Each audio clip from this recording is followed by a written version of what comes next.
Hello, this is Freethought Forum, a program by the Atheist Society of Knoxville and the Rationalists of East Tennessee. I'm Larry Rhodes. And I'm John Clark, and we want you to know that if you don't believe in God, you are not alone. Right here in East Tennessee, you can find free-thinking atheists and agnostics. This is a show for them and people curious about living a life free of supernatural beliefs. Today is September the 3rd, 2013, and this is a call-in show. We invite your calls to the number shown below. Okay. The Atheist Society of Knoxville is a fun meetup, often at a bar or restaurant. Tonight's meetup is at Barley's Tap Room and Pizzeria in the Old City for happy hour after the show for food, drink, and conversation. And Friday we will meet for happy hour at the Beard and Beer Market. To find us at either one of these stations or places, be sure to look for the silver-jacketed copy of the God Delusion standing upright on the table. The Rationalists of East Tennessee monthly activities on the first and third Sunday mornings are usually lectures with lively roundtable discussion. The second Sunday is book club. The fourth Sunday is reflections gathering, which is a potluck afternoon gathering at a member's home. Today we'll be talking about evolution and how chimpanzees are evidence of that. But first, in the news, excuse me, Hemant Mehta talked on CNN recently about rising atheism among millennials. This is an article by George Chidi found online. Dueling young columnists discuss the rise of atheism among millenniums Sunday morning on CNN. Rachel Evans, an evangelical blogger, attributed the number of millennials abandoning the church to a loss of connection to the traditions, their religious values and services of spiritual connections, and not superficial questions of style. I think there's an assumption among a lot of Christian leaders that, you know, if we bring in some hipper worship bands and a coffee shop in the Christian fellowship hall, maybe a pastor who wears skinny jeans among adults will come flocking back to the church, she said. Clearly, that's not happening. But Hemant Mehta, Mehta, author of the Young Atheist Survival Guide and the editor of thefriendlyatheist.com, connected the rise of modern atheism to the increasingly obvious problem of squaring religious beliefs with modern scientific reason and social ethics. Not all the millennials who are leaving church are necessarily flocking to atheism, but if you ask young people, if you ask millennials what comes to mind when they think of Christianity, they will think of the church, and then they will tell you it's anti-gay, anti-doubt, anti-woman, anti-science, anti-sex education, Mehta said. We all know what the church is against. We really don't care what the church is for when you have that much baggage. The central message that Mehta brings is that it's not that Christianity is unpopular, it's that it's untrue. And as an atheist, I say, excuse me, you don't change the curtains and paint the walls in a condemned building. You abandoned it. I always found it interesting. I don't know if anyone's ever at home ever watched Mystery Science Theater 3000, but they go back and mock old, you know, coming of age type 15-minute skits that were given about marriage, having children, drugs, drinking, and there's always at least one or two adults. Well, they're probably all adults that were on TV, with the exceptions of the smaller children and teens, but they were trying to fit in. And so when you've got these new age churches springing up trying to attract the youth, I just have to say, when I watch those old shows, I mean, these are black and white videos, but they still stick out like a sore thumb. Their style is off. You know, all the fashion sense is, it's slightly off, and you see through it, and it's plain and obvious. And I have gone to several of the New Age churches here in Knoxville, and you see that. Then you also see people that are pretty legitimately, they know what they're doing. They're trying to, maybe they were a part of that and are a part of that culture. But you can see that there are people that aren't, and it's... That aren't what? That they're faking it to attract they're not believers. They're just selling it as a business or setting. Oh no, well no, I think they're believers. I just think that they're faking attention to get the younger recruits, or the younger participants. And I can't think of the name of one of them, but or I'm not going to say it anyways. But as I walk in, they've got the tattooed guys with a wallet with a chain attached to it, and okay, so I mean, I just think obviously there was a commitment with the tattoos, but and perhaps even with the wallet and the chain and all this, but you will see them standing next to someone else who just sticks out like a sore thumb. I mean, it's so obvious, and I think it's kind of a silly way to try to recruit people in.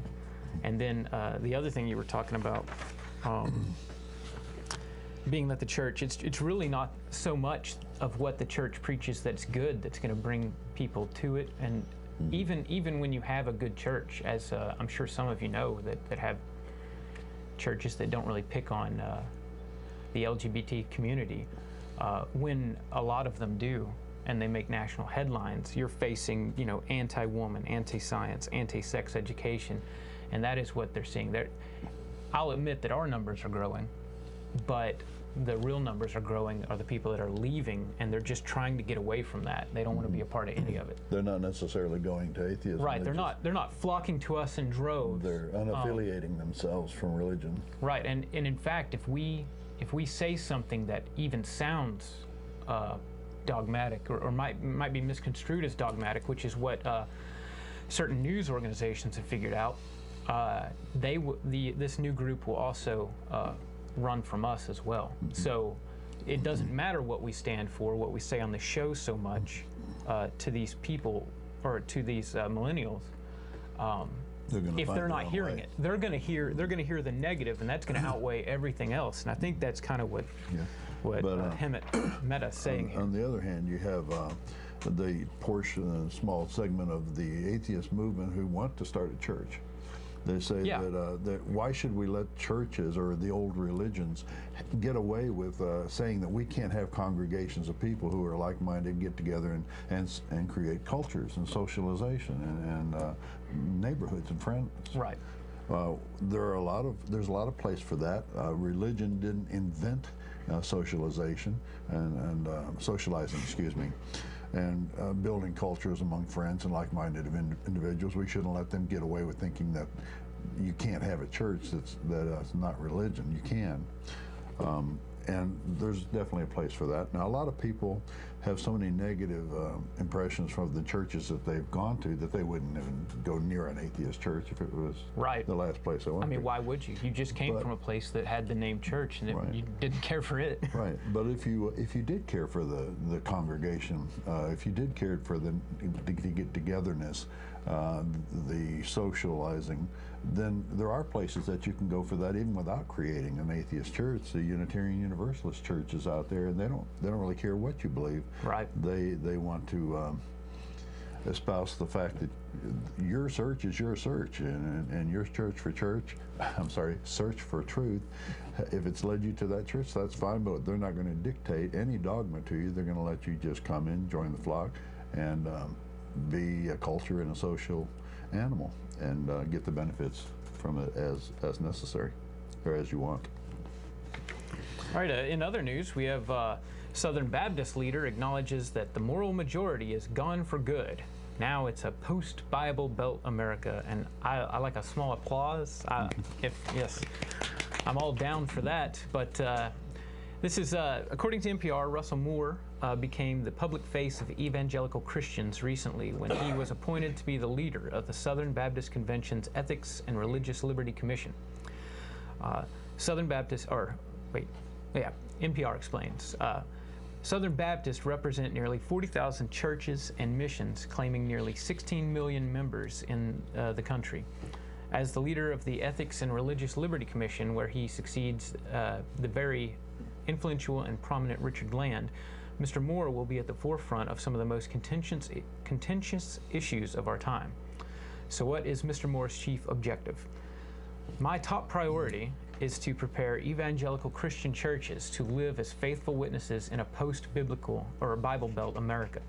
I think that we're living in a time when the traditional structures of the Bible Belt, The day in which evangelical Christians can assume that we are a moral majority in this country, those days are over. And so we have to learn how to be a prophetic minority in this country and how to be faithful in a culture without simply being absorbed into that culture.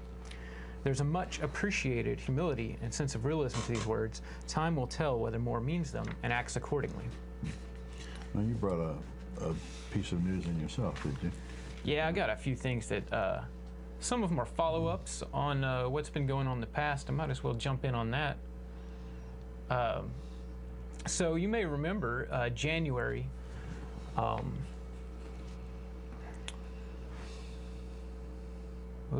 it.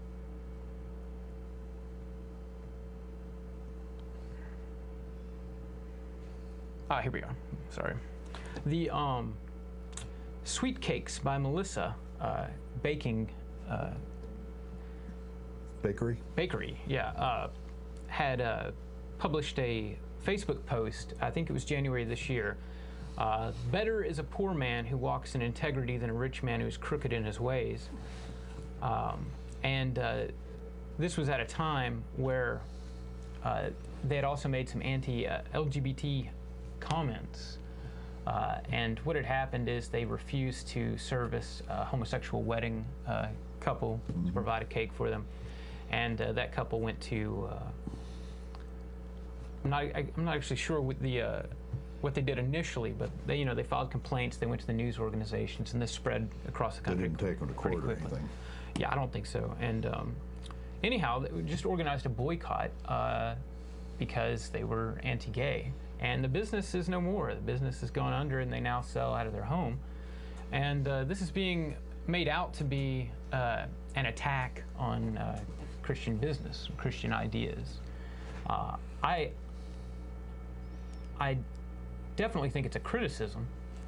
I don't think it's a malicious attack, but I think it's being framed. You could say that it's a malicious attack on bigotry. Yeah. Because they're being bigoted. They're bigots by not selling to a certain segment of the society, and particularly on biblical and religious means or purposes. So, yeah. And it's not like all of a sudden somebody poisoned all the people that were shopping there. The people who your customers, they had these opinions beforehand. They just didn't know you had these opinions, and somebody bring it to light. Did you know that they didn't service this wedding just because of their lifestyle choice, which no doubt had something to do with their religion? I mean, these people are quite proud of that. Yeah. And at least give them the props. They stand up for what they believe. But this is not saying you can't be a Christian and have a business. It's saying, you have to make money to stay in business, and if the people society will not support it. Yeah, so there's no. They come down here. I'm sure they make a living down here. I mean, where are they? In Knoxville.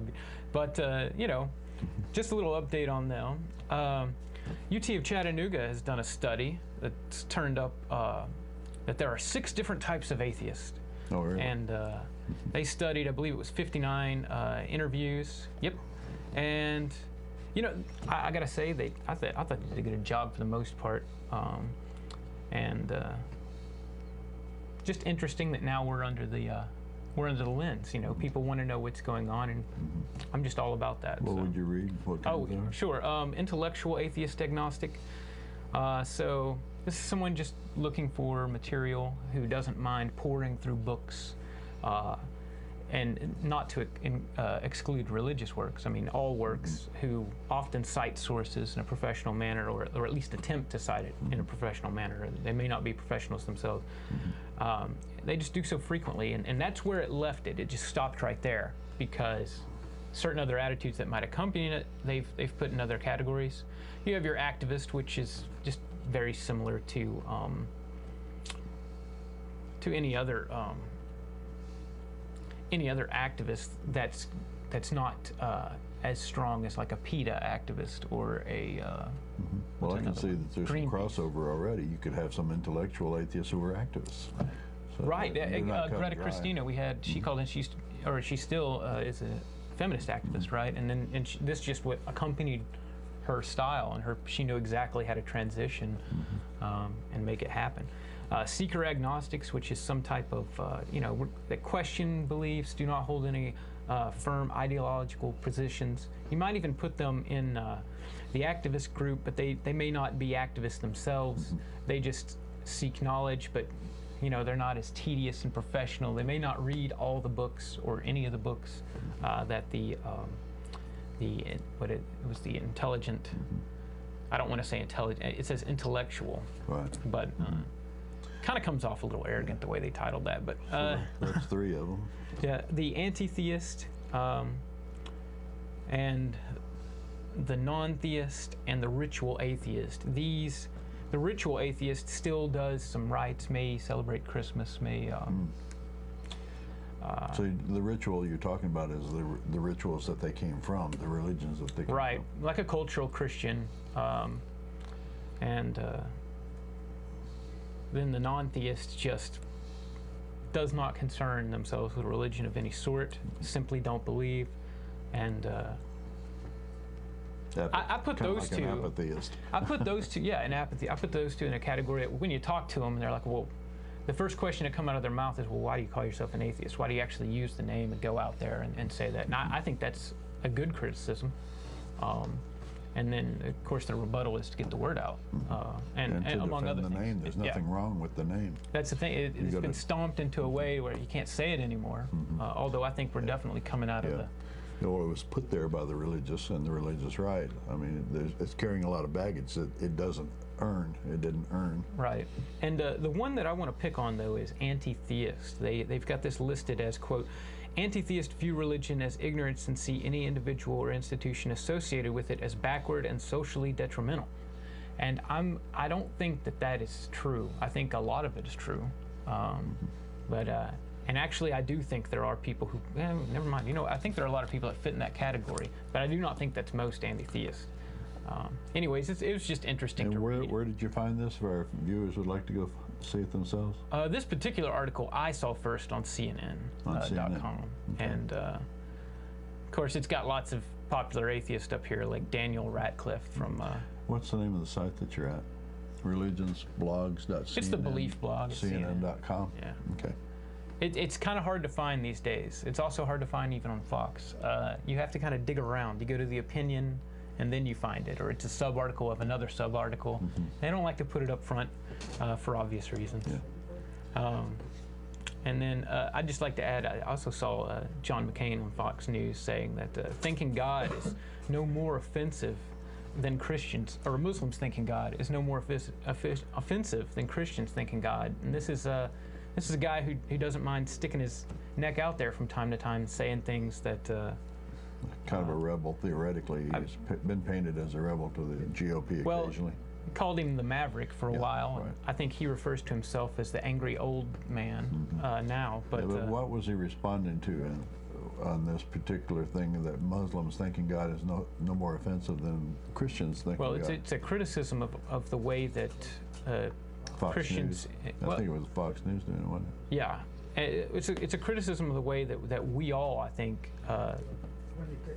even other atheists that I know, give a privilege to religion, and in this country Christianity, in a way that's saying that a Muslim, there's this extreme tolerance in a sense for what some religions do, but not for what other religions do, and it's all the same to a degree. Well, let me take a minute to remind the viewers that this is a call-in show. The number is at the bottom of the screen. And for those who may be vision impaired, it's 865-215-2288. And phone lines are open now, and you're welcome to call in.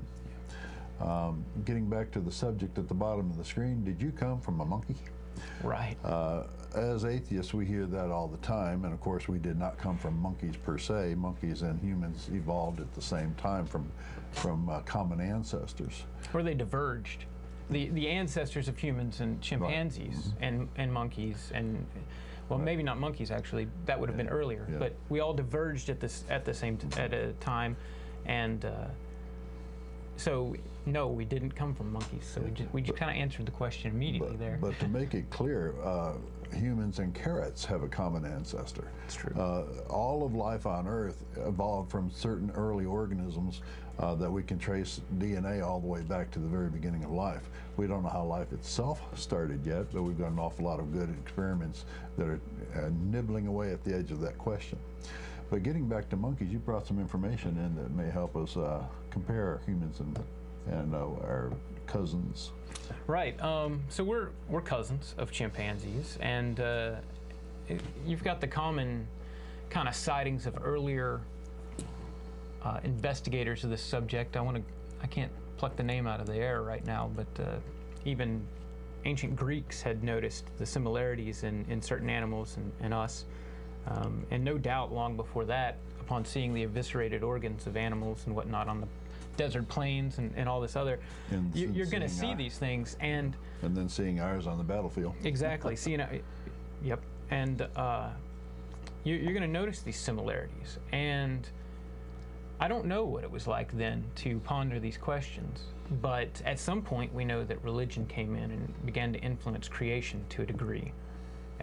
And also, even thinkers put it to say that humans we're different, we're separate, we're just special. And then that probably took its strongest form in arguing for a soul, and then later in arguing for mythological creation type stories. Although some of those still put us in there with animals, but tied us in with gods, right? I mean, 1/3 God, 2/3 man, and so forth. Well, with Gilgamesh. wasn't Samson supposed to be half God, and Hercules was supposed to be immaculately born? There are several people, especially in the old ancient Greek, where gods begat men, and were demigods. So they mix with gods all the way back into human history, but. We have more comparison to the chimpanzees chromosomally now that we know about DNA and we can get in and look at it. Right, the great apes had, we have a fused chromosome, a chromosome 2 fusion site where the great apes, theirs had fused into one, and now we've inherited this characteristic into our genes.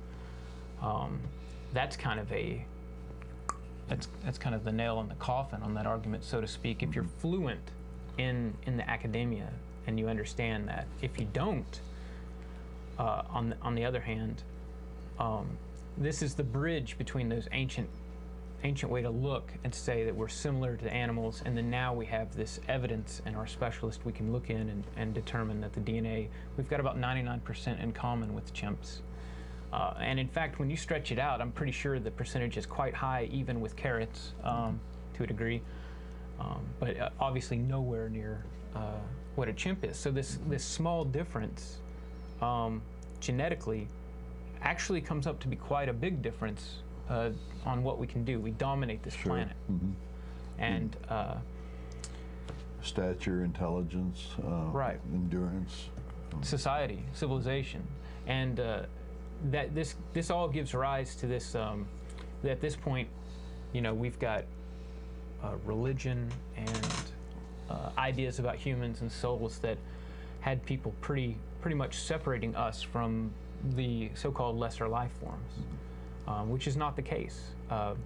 And even up until recently, I want to go as far as to maybe 80 years ago, and even up until even more recent than that, you've got a lot of biologists examining animals, saying that we are very different from these things. That's how the introduction to any of these conversations would begin.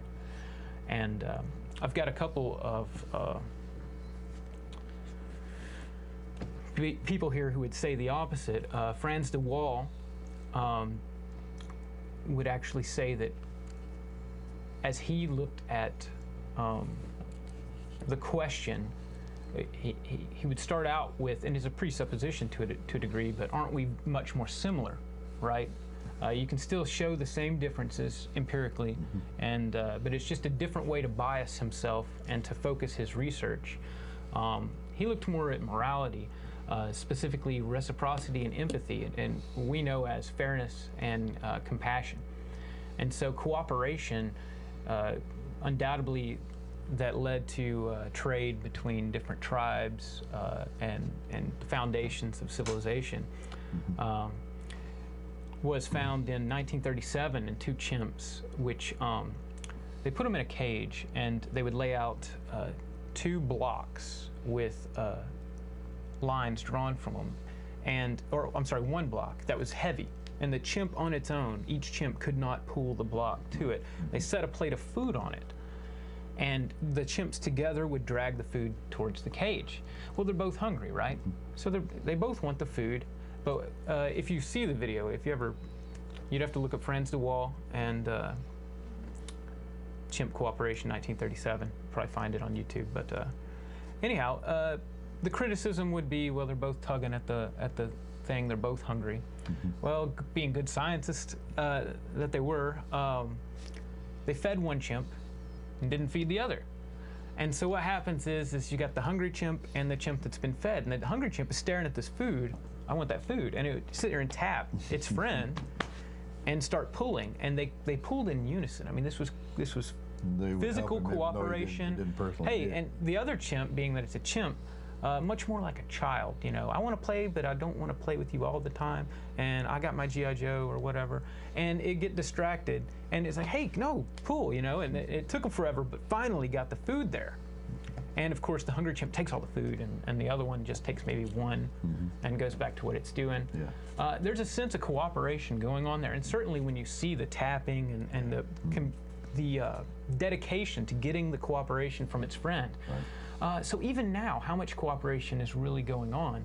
And it doesn't require our level of intelligence to do something like that. Exactly.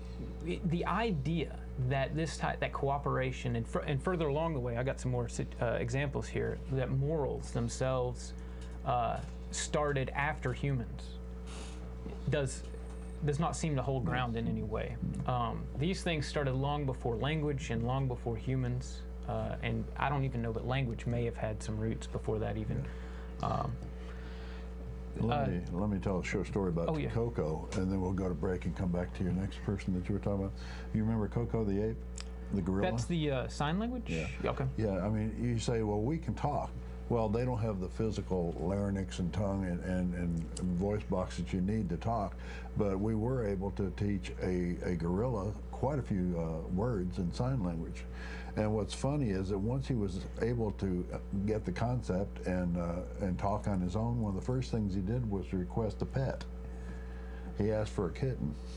Anybody remember what that kitten's name was? All Ball. All Ball, yeah. So they have cooperation, they have a certain amount of intelligence, they have empathy, and they even have compassion, because he was a good master for that kitten. He was able to take care of it, and he did. So it's halfway down the hour. We're going to take a short break, play an informational video or two. In case you're just tuning in, this is Freethought Forum, a program by the Atheist Society of Knoxville and the Rationalists of East Tennessee. Freethought Forum is funded jointly by them and by individual contributions. Shows are live every Tuesday from 5 o'clock to 6 o'clock on Community Access Television, CTV.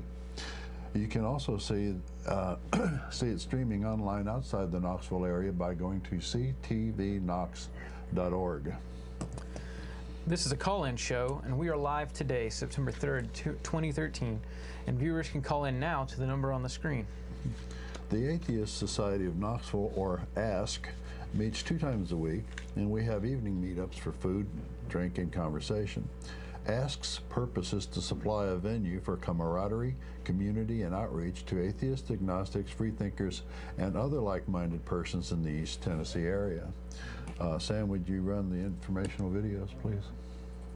If you live in or around the Knoxville area and are questioning your religious beliefs or simply believe in one less God than everyone else, well, you're not alone.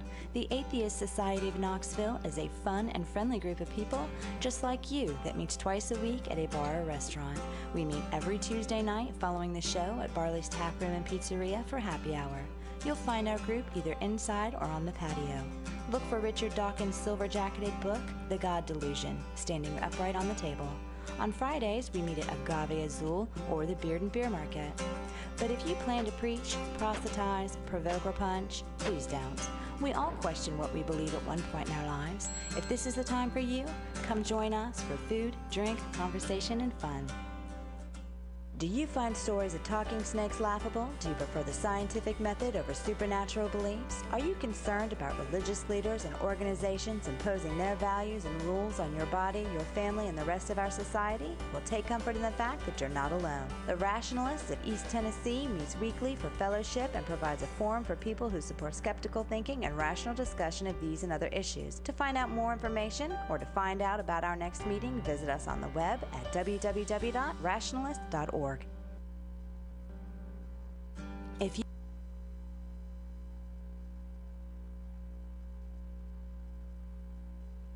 and then we'll get back to our talk. Welcome to the show. This is Freethought Forum. You're on the air now. May we have a name or a nickname? Yes, this is Charles from Central Illinois. Hello, Charles. Charles, nice to hear from you. You have a comment It's been or a while. question? Yes. Yes.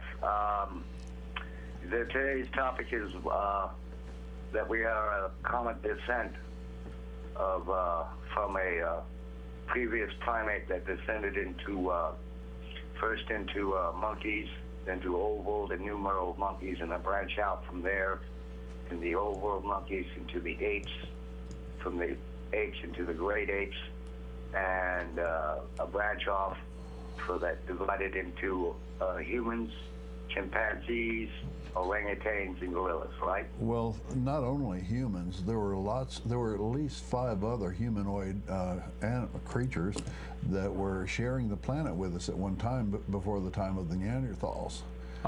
Really quick, Charles, I'm not 100% sure, but I would say that yes, common descent. But for example, the common ancestor between us and the chimpanzee would be separate from the common ancestor between us, chimpanzees, and gorillas, which is an ape, at least. But we're just simply talking about common descent, and yeah, from apes, yes. Okay. Okay. The discoverer of, come on, what's his name? Co-discoverer of the DNA double helix system. Francis Crick? Yeah. Yeah. Watson and Crick? Watson and Crick. Mm-hmm. Yeah. Stated that there's enough genetic information that we can completely disregard the fossil record, Right. and we'd still have enough evidence from our genetic coding to demonstrate that we are, in fact, from a common ancestor. Yes. Yeah, that's right. I've heard it put that we could take all of our fossils and throw them in the ocean that we have gathered so far, throw them in the ocean, and it wouldn't matter now because there's so much DNA evidence to prove evolution and our common Right. descent. Right, but we wouldn't do that because, I mean, No. some of those fossils are very important for other discoveries. But, Right. but yeah. Yes. Yeah. You're aware, of course, of the YouTuber called Aaron Ra. Yes. Oh, yes, definitely. He has a YouTube, YouTube channel. YouTube channel, and he has a video on it. There we go. That's the word I was looking I think for. he's got a whole stream of them, like Yeah. 30 videos on one, talking about. Talking about falsehoods of creationism. That's what it is. Yeah, the fundamental foundational falsehood to creationism. I Right. think. Let me spell his name for those who may not understand how you're pronouncing it, which is correct. Aaron Ra, Aronra. So if you go on YouTube and look up that name, you'll have an awful lot of good videos at your disposal there. And that second, and that the last 2 letters, the first one is a capital R. Right. Yeah. Okay. Very One good. of them is deals with strictly with whether or not we are the whole common descent thing. Mm-hmm. And it's on somewhere in his, I think he's got like close to 200 videos out or something. He put a lot of them out. I know that. Yeah. And he's making the rounds right now as a speaker, so he's branched out a little bit to go on the road and speak to groups. He's doing a lot of good out there. I believe he's now president of the American Humanist Society. Humanists? I think so. Sure. I think actually he spoke as whatever position he is now. He spoke as that in, I believe it was Boston just a few days ago. I'm not 100% sure. Yeah, I have a YouTube account, and I've got basically everything he's got. Yeah, I do as well. As soon as he puts something out, I've got it. I'm subscribed. I even have a habit of, if he comments on something, how YouTube tells you, and I go look and see what it is just to see what he said, because it's often very good. Yeah. There are a lot of good tools for that out there now. He uses a lot of technical terms like clyades. He does, and he speaks very quickly. So, for anybody watching who wanted to check that out, he speaks fast. So, but it does give a lot of good examples. It's great information, and yeah, he's very fluent in that. So I think he went back to school and is working on either his bachelor's and.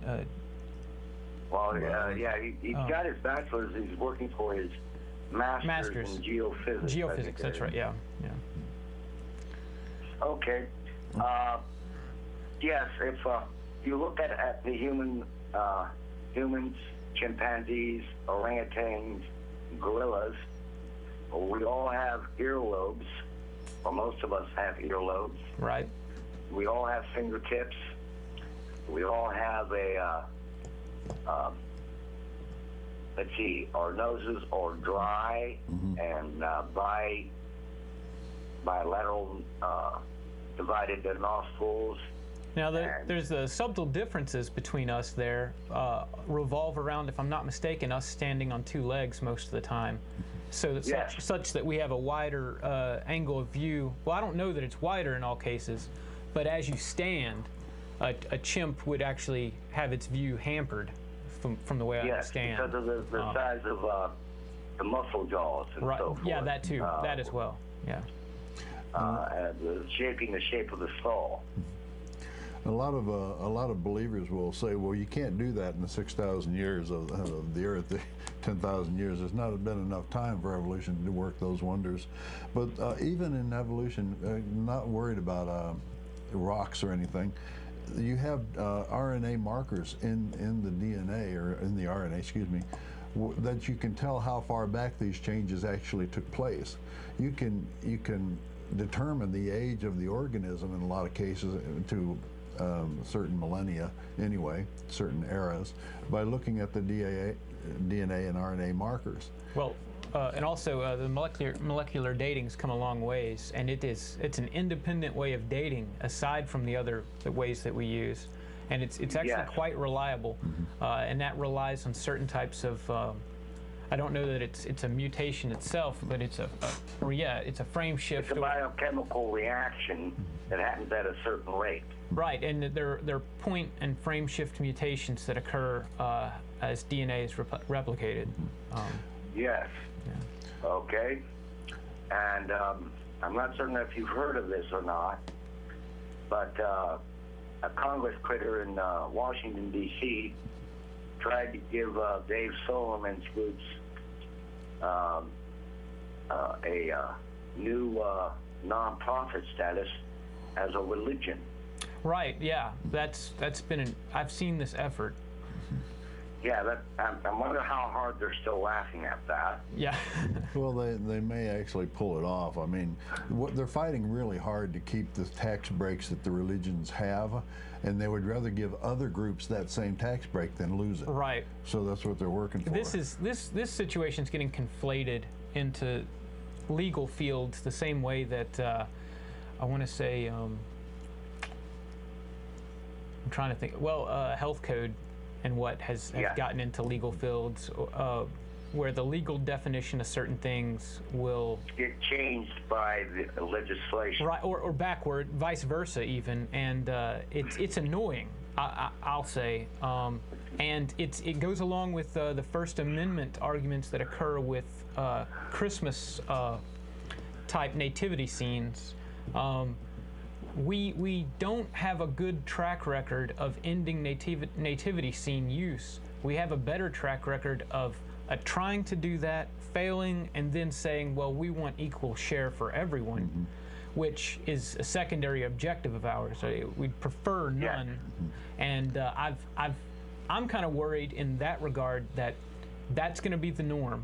And then also, if we were to, just as that, if we were to get, for example, some type of tax-exempt religious status, the dominoes would just fall in the legal arena. And that would really annoy and conflate the issue. We really need to have a show here before too long about if atheism is determined to be a religion by the government and the states and all that stuff, what kind of status would we then be able to promote and use the existing religious laws for? What's the definition of religion at that time? When you if atheism is a religion, then theism is a religion, and that doesn't even make sense. You know, it's just a category.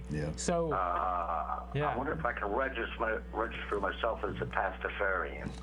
I'm sure you could. I think actually, well, I know someone in I want to say Austria, not Australia, got a driver's license photo with one of the pasta strainers. A noodle strainer or whatever on his head. Because of his religion. I guess someone in Texas accomplished this too, though I'm not. Wyoming, I think. Wyoming? I don't know. I don't know if that's true or not. That's just. But I know the other one happened. That's and my cool. second bit of news, and I'm not certain if this is absolutely 100% valid because it was off of YouTube. Apparently, Francis, the Pope Francis, passed a law that in the Vatican State, and just the Vatican State, if you report a child sex offense, it's 2 years imprisonment. Yeah, they can't get rid of the problem, so they're outlawing the reporting of the problem, which shows you their mindset. That is, it's kind of hard to really take in. If like put yourself in a situation where you try to defend that. And the thing about it is these are the people who put themselves up as the defenders of morality, as our moral teachers. But that's the whole point of being the Holy Father and Pontiff Maximus. Is that you don't have to defend yourself. They love to say that there are higher laws. And we can tell them there are higher laws than the one that he just passed, saying that he was going to enforce that among his people. If his priests fail to report crimes in America, we can put them in jail, whether his law says that or not. True, but in the Vatican State, it's law. And to this day, I still can't figure out why they think they are the defenders of morality. Well, they may not think they are. They just tell everybody they are.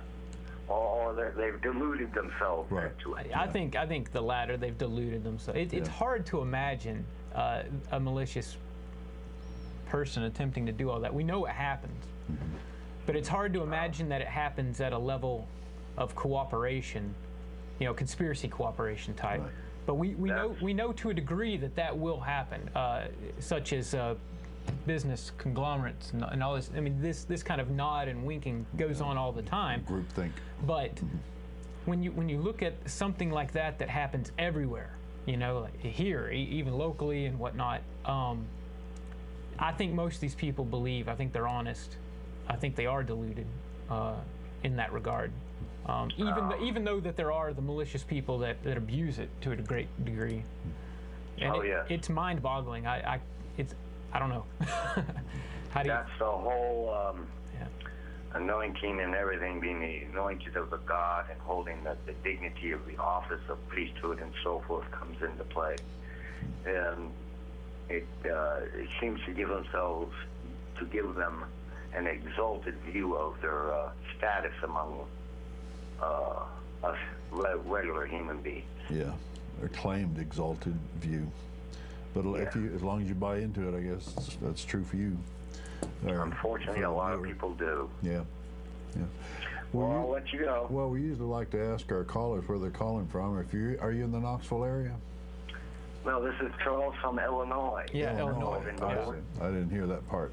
Yeah. Are you a member of a group up there, a Freethought group? They've moved my hours at work, so no, I can't join a group. Oh. We got some people in that situation down here as well, you know. Yeah. Well, Charles, thank you for calling. Welcome anytime. Have a nice day. Yeah, you too. Bye-bye. You want to finish up with the Rationalists of East Tennessee? And oh, yeah. So to continue our break, just briefly from our break, the Rationalists of East Tennessee has Sunday activities involving lively presentations and discussions of subjects topical and timeless. Once a month, we get together for a book club.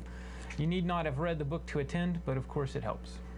Both the Atheist Society of Knoxville and the Rationalists of East Tennessee help provide a social outlet where that if you find you don't believe in God, you'll also find that you're not alone. Now, you were going to talk about another person there. Oh, right. Well, just to continue along the theme there, we were talking about cooperation and empathy in before higher humans primates. And the higher primates. And you know what? Actually, this was done, the cooperation experiment that I just talked about was done with elephants. It's much harder to do with an elephant, but they found a really clever way to do it. I don't have the ability to show you what they did here. Now let's talk about empathy and fairness and these concepts. This is where we really start to tread into morality in a new way, in an evolutionary manner. Now that cooperation may have stemmed from this. Why would you cooperate in the first place? How does one chimp know that the other chimp needs food in the first place? You have to imagine, I'm hungry, you look hungry, and there's input that chimp's receiving, and it's probably the way the other chimp is looking at the food and tapping on him, saying, "Hey, help me pull this here," and you have this cooperation. So, but you have to be able to imagine your situation in him. Well, you have to impose intention. They call this intentionality, and it's when you say things like, "I know that you know that I know," and I'm gonna lead this. Well, we're gonna take a call actually.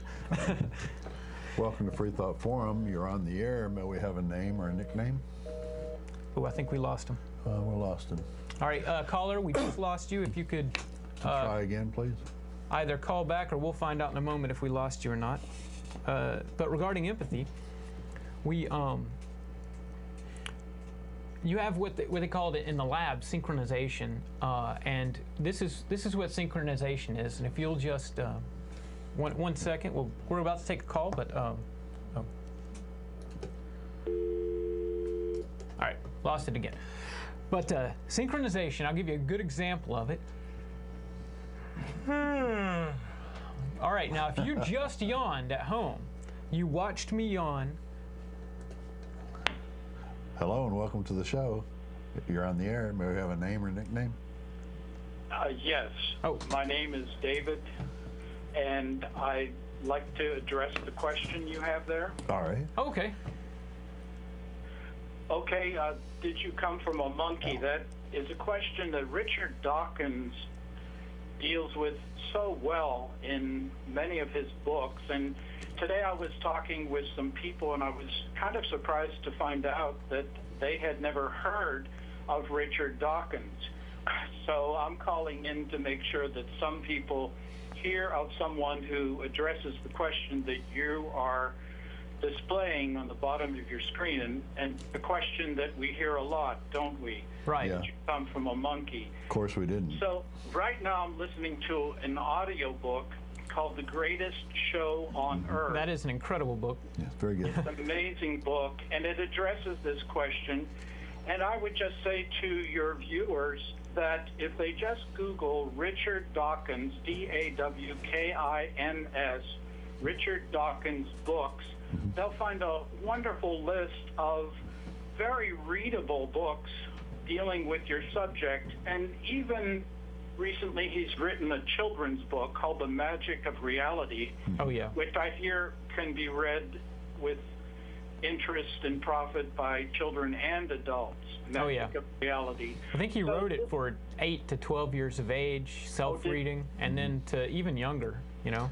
What's nice about the Magic of Reality, I've got that myself on my iPad, is that they put an awful lot of animation into it and some video and some audio. So if they can get it on an ebook on their personal device, it would be a lot more entertaining for a child or a teenager. Yes, and a number of these books, Richard Dawkins is he's reading for the audiobooks, and that's really a lot of the pleasure of hearing him make his points. Yeah. So I'll get off right now, but I just wanted to tell you that I like this show very much. I think the information you provide is very helpful, and that's my information for your key questions. So thank you. Thank you. Thank you very much, David. Yeah, thank you as well, David. Okay, you were synchronizing. I was synchronizing with the audience here, and so phone lines are open. Sorry. Once more, we'll show synchronization. Ready? You know. So, and as soon as you see it, everyone yawns. And what is going on here? And this may have been a precursor to this type of activity. It may have been something that followed after, like cooperation. But when apes, when chimpanzees are showed this activity, they too yawn. And this doesn't necessarily show that something is going on inside the mind of the person that replicates, or the animal that replicates that activity. But that's why it's titled synchronization. However, what about consolization? When someone feels down, someone's stressed out, and another human, you know, one of us will go over and, you know, pat them on the back. You know, you're all right. You watch the golf game, and, you know, someone's doing really bad, and here comes that person's wife or that person's mother or father. You know, hey man, you get back in there. And it's universal among us. Commiseration. And it's even among animals. This also occurs when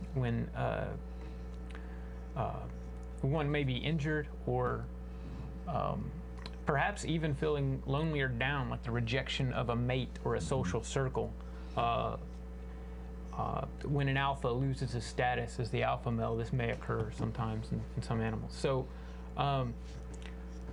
and genetically, there's parts of the brain that are taking care of these processes. And so this is where evolution would come in. I mean, an animal, like an early hominid, that can make a spear, and on top of the spear can improve upon its design, and with regard to its competition, can outsmart it, can imagine this is where the competition's going to go to find us. Okay, the competition can track by scent, and so how am I going to outsmart? You know, I'm going to go into a stream, and I'm going to start going upstream rather than down. My scent's going to be carried down, and hopefully I can trick them that way. Or maybe I go down, depending on the situation. Or brushing away your tracks. Brushing away the tracks, yeah, and using urine to fool the senses. These are things that our ancestors probably did, and it was probably because of some mechanism of evolution that allowed a portion of our brain to be used in this way. And so after these things, you can now begin to see why the brain size increased so much, and how employing intentionality is superior to other animals as far as functioning and sometimes intentionality gets out of whack too. Like in early ancestors might hear the wind rustle a leaf, or see the blades of grass moving because of wind. Or I'm thinking of just a lightning bolt. The thunderstorm is angry, right? It's not just violent and heat. You know, but even though what you're doing is if you turn around and you think that it's an animal that just rustled the leaf or whatever, and you run, that gets you out of a dangerous situation, even though it's a false dangerous situation. So, but a lot of times you'll think there's agency there where there isn't any. But if you run from the false ones as well as the true ones, your chances of survival are good, or better. And so a lot of times we will project agency where it's not, like in the lightning bolt, or an earthquake, or a volcano going on. Or I would argue prayer, right? And when you listen to the so you've got a mechanism by which you can beat your competition, a mechanism that helps you survive when you sense danger, to imagine that attacks are coming or something dangerous is there, and you're doing risk management. Now it goes haywire, and that's when you are paranoid all the time, or you begin talking to something that isn't there, an agency that doesn't exist, or at least you have no reason to think it exists. And you look at prayer. I mean, what are you doing? I think that I'm talking to, and let me just pick on some Abrahamic faiths here. I'm talking to, the God of Abraham, someone that I haven't met, and I impose this intentionality on a being. I'm not saying that I'm proving that it doesn't exist or anything. I just don't have any evidence to think that it does, but it solves the problem for my mind. Why do bad things happen to good people? Why do, you can carry on all of these ideas. How do we justify things? How do I get answers when no one else can give me the right answers? Well, and they sit and pray, Even recently, like Katrina hit New Orleans, killed a lot of people. Well, even the priests of today were giving credit for that act to God. Right. So you can imagine how much more so they did back in biblical times. Everything from plagues to floods to anything that wasn't immediately understandable in natural terms, they gave credit to the gods. And not only Christian gods, even Egyptian gods, Greek gods, anything. That they couldn't understand it, it was automatically something that the gods did and wanted, and they wrote it down that way. And that's how we got a Bible and all these other holy books. Yeah, it's at this point where you can see plainly how these mannerisms, the characteristics of our brains and our bodies, brought about things that both helped us survive, that we evolved from our ancestors, and carried with us, and how now they've grown to encompass all sorts of ideas that are both good and bad. This is where, earlier when I talked about the anti-theist category, this is where the anti-theists actually hold their arguments when they say that all religion, all prayer, someone like Christopher Hitchens that writes a book that God is not great, a religion poisons everything, and you say, how could you say that about all religion? Well, this is how you do it. Because it takes thought and it hijacks it, and it transforms it into a mechanism that no longer is efficient. Not saying everything has to be 100% efficient, but you can't, if you're going to be wasting time pouring resources into these other activities, which evolutionary probably had a good reason to continue as well. Right, but now they seem to be hamstringing our civilization. And have been for millennia. And look at recent events, turmoil in the Middle East, and the way, we have an argument about religion in this country, and a bakery goes out of business. You have an argument about religion in those countries, and 1,400 people to tens of thousands to more get killed. In North Africa right now, children are being thrown out of their tribes as witches and killed and maimed. And that's the funny thing there, I shouldn't say funny, but the ridiculous thing there is that's a Christian notion. Right. Something that Christian missionaries put in their mind. A second ago when I'm talking about the Middle East, I was picking on Islam. I didn't say it, but I think that's what I was picking on. Now we're talking, why is this primitive form of Christianity in Africa right now? It's because it can't exist in America. And people with good intentions went over there, and the cycle went out of whack. And they're dealing with the witch hunts we did several hundred years ago. Yeah. Well, we're running out of time. It's time to start wrapping things up. Did you have any last thing that you wanted to say? Get out your pen and paper. This has been Freethought Forum, a program by the Atheist Society of Knoxville and the Rationalists of East Tennessee, bringing you 3 years now of free thought and going strong.